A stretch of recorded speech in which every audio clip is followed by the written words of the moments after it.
د القصص مبارکه سوره چې د قرآن عظیم شان 28مه سوره ده په مکې معظمې کې رانازله شوې ده. اته مبارک آیاتونه لري.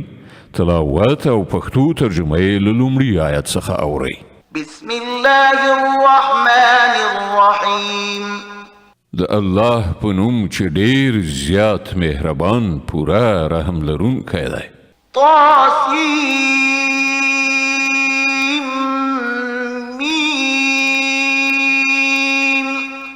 تلك آيات الكتاب المبين. تاسین میم دا د څرګندونکي کتاب آیاتونه دي. نتلو عليك من نبأ موسى وفرعون بالحق لقوم يؤمنون. موږ د موسی او فرعون یو څه حال سم صحیح تا ته اورو د داسې خلکو د ګټې لپاره چې ایمان راوړي. إن فرعون علا في الأرض وجعل أهلها شيعا يستضعف طائفة منهم يذبح أبناءهم ويستحيي نساءهم إنه كان من المفسدين. خبره دا ده چې فرعون په ځمکه کې سرکشي وکړه او د هغې اوسیدونکي په ډلو وویشل. له هغو څخه یوه ډله یې ذلیله کوله، د هغې هلکانې وژل او د هغې نجونې یې ژوندۍ پرېښودلې. په واقع کې هغه له فساد کوونکو څخه و. ونريد أن نمن على الذين استضعفوا في الأرض ونجعلهم أئمة ونجعلهم الوارثين ونمكن لهم في الأرض ونري فرعون وهامان وجنودهما منهم ما كانوا يحذرون. او موږ دا اراده درلودله چې پر هغو خلکو مهرباني وکړو چې په ځمکه کې ذلیل ګرځول شوي وو او هغوی رهبران او همغوی وارثان وګرځوو او په ځمکه کې حکومت ورکړو او له هغو نه به فرعون او هامان او د هغو لښکرو ته هماغه څه ور وښیو چې له هغو سره یې ویره وه. وأوحينا إلى أم موسى أن أرضعيه فإذا خفت عليه فألقيه في اليم ولا تخافي ولا تحزني فإذا خفت عليه فألقيه في اليم ولا تخافي ولا تحزني إنا رادوه إليك وجاعلوه من المرسلين. موږ د موسی مور ته الهام وکړ چې ده ته تی ورکړه، بیا کله چې له تا سره د هغه د سر خطر وي نو هغه په سیند کې وغورځوه او هیڅ ویره او اندېښنه مه کوه. موږ هغه تا ته راګرځوونکي او له پیغمبرانو څخه د هغه جوړوونکي یو. فالتقطه آل فرعون ليكون لهم عدوا وحزنا إن فرعون وهامان وجنودهما كانوا خاطئين. په پای کې د فرعون کورنۍ هغه له سیند نه راوویست تر څو چې هغه د هغو لپاره دښمن او د هغو لپاره د خفګان سبب شي.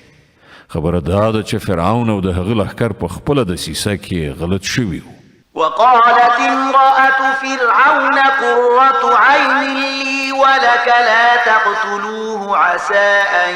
ينفعنا أو نتخذه ولدا وهم لا يشعرون.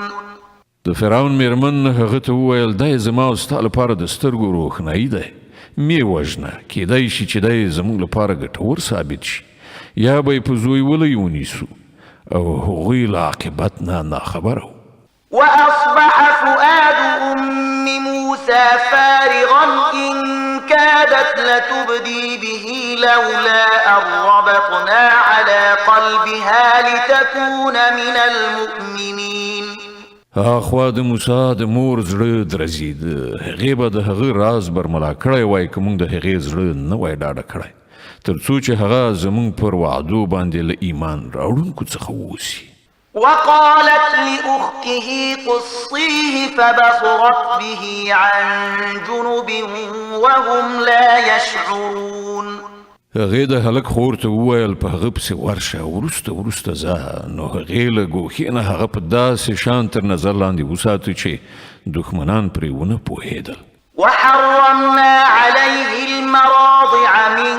قبل فقالت هل أدلكم على أهل بيت يكفلونه لكم وهم له ناصحون. او مونږ پر موسی باندې لا د مخه د شلو ورکوونو تیونه حرام کړي د دغه حالت په لیدلو سره د موسی خور هغو ته وویل آیا زه تاسې ته د یو داسې کور نښه درکړم چې د هغه اوسیدونکي د ده پالنه پر غاړه واخلي او په خیرخواهۍ سره یې وساتي. فرددناه إلى أمه كي تقر عينها ولا تحزن ولتعلم أن وعد الله حق ولكن أكثرهم لا يعلمون. په دې توګه مونږ موسی بیرته خپلې مور ته راوست تر څو چې د هغې سترګې روښانه شي او غمجنه ونه اوسي او په دې وپوهیږي چې د الله وعده رښتیانۍ وه خو زیاتره خلک په دې خبره نه پوهیږي. ولما بلغ أشده واستوى آتيناه حكما وعلما وكذلك نجزي المحسنين. کله چې موسی د خپل ځوانۍ پوره سن ته ورسید او د هغه وده بشپړه شوه نو موږ هغه ته حکم او علم ورکړ. موږ نیکانو ته همدغسې مکافات ورکوو. ودخل المدينة على حين غفلة من أهلها فوجد فيها رجلين يقتتلان هذا من شيعته وهذا من عدوه فاستغاثه الذي من شيعته على الذي من عدوه فوكزه موسى فقضى عليه قال هذا من عمل الشيطان إنه عدو مضل مبين. یوه ورځ هغه ښار ته په داسې وخت کې ننوت چې د ښار خلک په غفلت کې وو. هلته هغه ولیدل چې دوه تنه په جګړه دي. یو د هغه د خپل قوم څخه و او بل د هغه د دښمن په قوم پورې مربوط و. د هغه د قوم سړي د دښمن د قوم د وګړي پر خلاف له هغه نه مرسته وغوښتله. موسی هغه یو سوک وواهه او د هغه کار یې پای ته ورساوه. د دې حرکت له صادرېدلو سره سم موسی وویل دا د شیطان پلمسون کار دی. هغه سخت دښمن او ښکاره بېلارې کوونکی دی. قال رب إني ظلمت نفسي فاغفر لي فغفر له إنه هو الغفور الرحيم. بیا یې وویل ای زما پروردګاره ما پر خپل ځان ظلم وکړ ما ته بښنه وکړه نو الله هغه ته بښنه وکړه هغه ښه بښونکی او خورا مهربان دی. قال رب بما أنعمت علي فلن أكون ظهيرا للمجرمين. موسی ژمنه وکړه چې ای زما ربه دغه احسان چې تا پر ما باندې کړی دی له دې وروسته به زه هیڅکله د مجرمانو ملاتړ نشم. فأصبح في المدينة خائفا يترقب فإذا الذي استنصره بالأمس يستصرخه قال له موسى إنك لغوي مبين. بله ورځ هغه د سهار په توره خړه ویریدونکی او له هرې خوا د خطر په احساسولو څارونکی په ښار کې روان و چې په ناڅاپي ډول څه ګوري چې همغه سړی چې پرون یې له ده نه ننګه غوښتې وه نن بیا ده ته د فریاد غږ کوي. موسی وویل ته خو په ښکاره توګه ډېر ګمراه سړی. فلما أن أراد أن يبطش بالذي هو عدو لهما قال يا موسى أتريد أن تقتلني كما قتلت نفسا بالأمس قال يا موسى أتريد أن تقتلني كما قتلت نفسا بالأمس إن تريد إلا أن تكون جبارا في الأرض وما تريد أن تكون من المصلحين. بیا کله چې موسی اراده وکړه چې دښمن قوم ته په منسوب سړي باندې حمله وکړي نو هغه وویل ای موسی آیا ته نن غواړې ما هم همغسې ووژنې لکه څنګه چې د پرون یو سړی وژلی دی ته غواړې چې په دې هیواد کې د جبر کوونکي په حیث اوسېږې اصلاح کول نه غواړې وجاء رجل من أقصى المدينة يسعى قال يا موسى إن الملأ يأتمرون بك ليقتلوك فاخرج إني لك من الناصحين له هغه وروسته یو سړی د ښار له لرې ګوښې نه په منډه راغی او ویې ویل ای موسی د سردارانو یعنې د فرعون د درباریانو په منځ کې ستا د وژلو مشورې کیږي له دې ځایه ووځه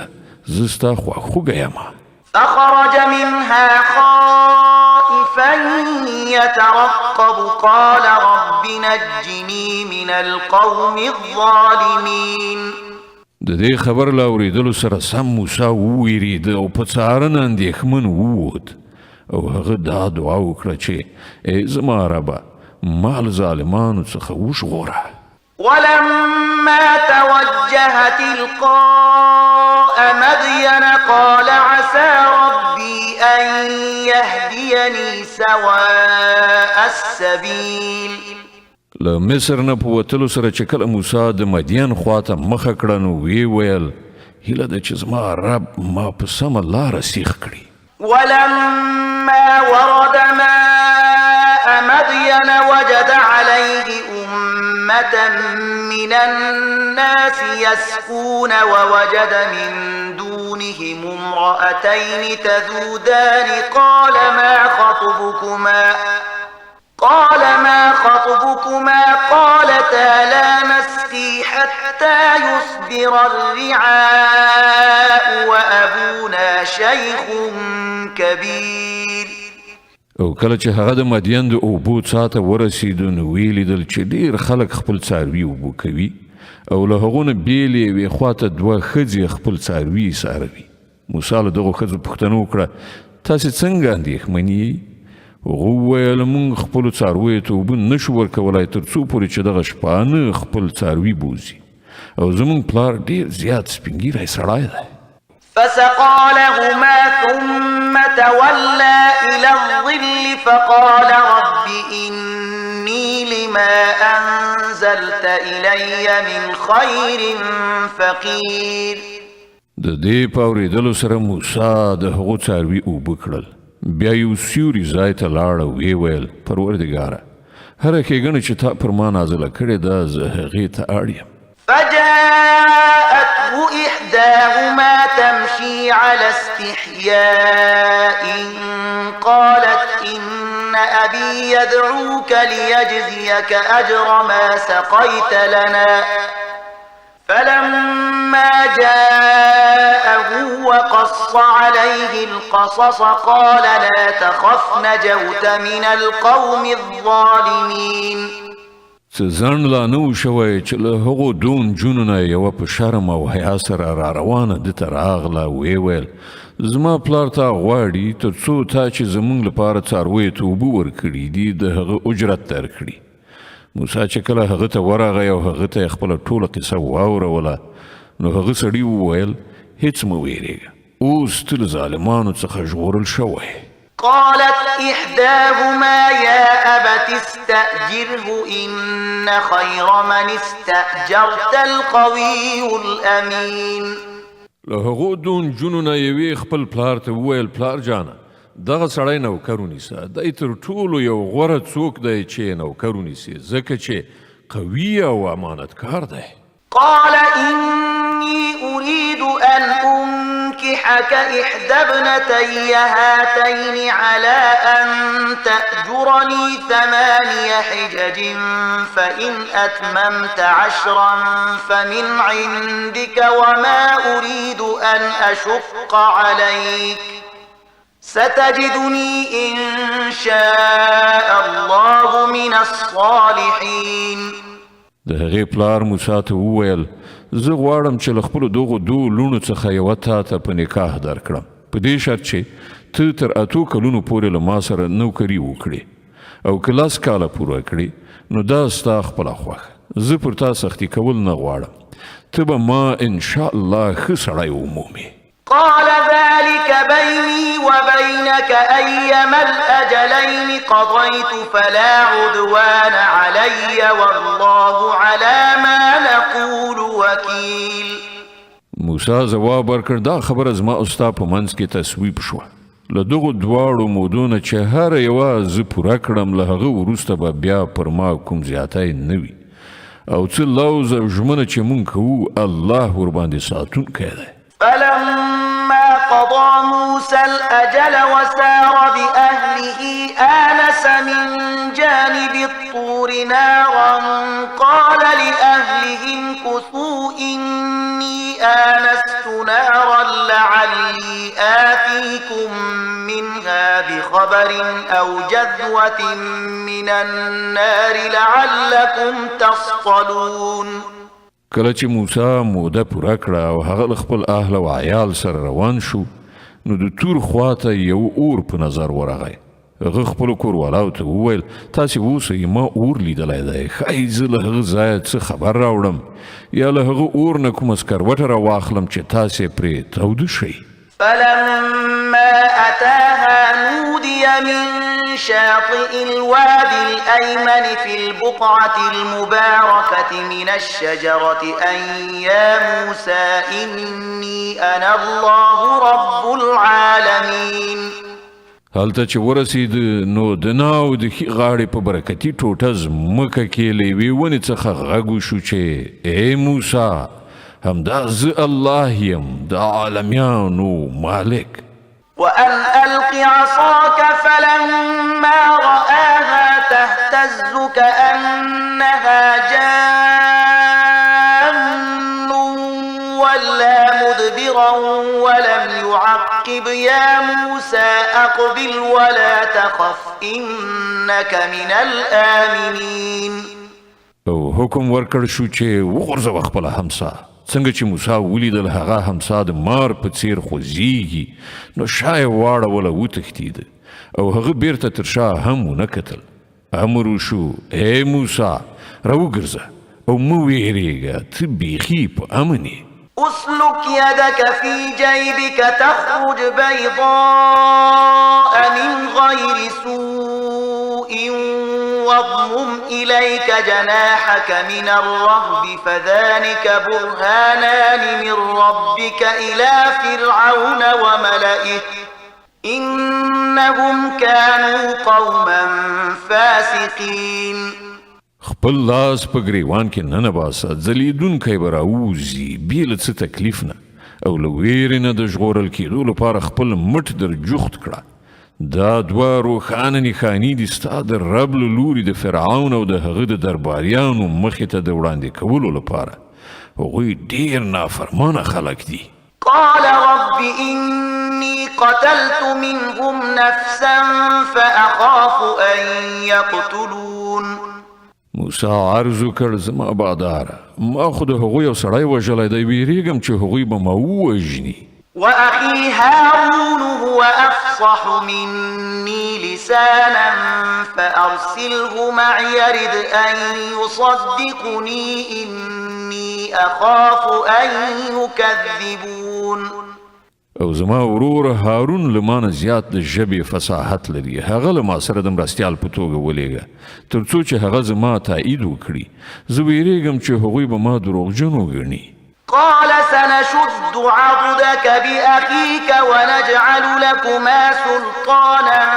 فلا يصلون إليكما بآياتنا أنتما ومن اتبعكما الغالبون الله فرمایل مونږ به ستا د ورور په وسیله ستا مټ قوي کړو او تاسې دواړو ته به داسې برلاسي در په برخه کړو چې هغوی تاسې ته هیڅ ضرر ونشي رسولی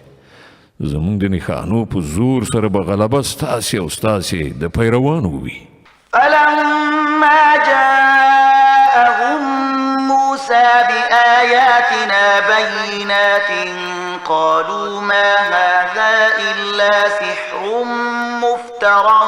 وما سمعنا بهذا في آبائنا الأولين بیا کله چې موسی هغو خلکو ته زموږ له روښانه څرګندو نښانو سره ورغی نو هغوی وویل چې دا له ساختګي کوډو نه پرته نور څه نه دي او دا خبرې خو موږ د پلار نیکه په زمانه کې هیڅکله نه دي اورېدلي. وقال موسى ربي أعلم بمن جاء بالهدى من عنده ومن تكون له عاقبة الدار إنه لا يفلح الظالمون. موسی ځواب ورکړ زما رب د هغه چا په حال خبر دی چې د هغه له لوري له هدایت سره راغلی دی او همغه ډیر ښه پوهیږي چې وروستی عاقبت د چا ښه کیدونکی دی. حقیقت دا دی چې ظالمان هیڅکله بری نه مومي. وقال فرعون يا أيها الملأ ما علمت لكم من إله غيري فأوقد لي يا هامان على الطين فاجعل لي صرحا لعلي أطلع إلى إله موسى وإني لأظنه من الكاذبين. او فرعون وویل ای د دربار خلکو زه خو له خپله ځانه پرته ستاسې کوم بل خدای نه پیژنم. هامانه لږ شان خو د خښتو په پخولو سره زما لپاره یوه دنګه ودانۍ جوړه کړه. ښایي پر هغې باندې په ختلو سره زه د موسی خدای ولیدلی شم. زه خو دی دروغجن ګڼم. واستكبر هو وجنوده في الأرض بغير الحق وظنوا أنهم إلينا لا يرجعون. هغه او د هغه لښکرې په ځمکه کې ناحقه متکبر مغرور شول او دا یې وانګېرله چې هغوی هیڅکله زموږ لوري ته راګرځېدونکي نه دي. فأخذناه وجنوده فنبذناهم في اليم فانظر كيف كان عاقبة الظالمين. په پای کې موږ هغه او د هغه لښکرې ونیول او په سمندر کې مو وغورځول. اوس وګورئ چې د هغو ظالمانو څه عاقبت شو. وجعلناهم أئمة يدعون إلى النار ويوم القيامة لا ينصرون. مونږ هغوی د دوزخ لوري ته بلونکي رهبران وګرځول او د قیامت په ورځ به هغوی له کومه ځایه مرسته ونه شي میندلی.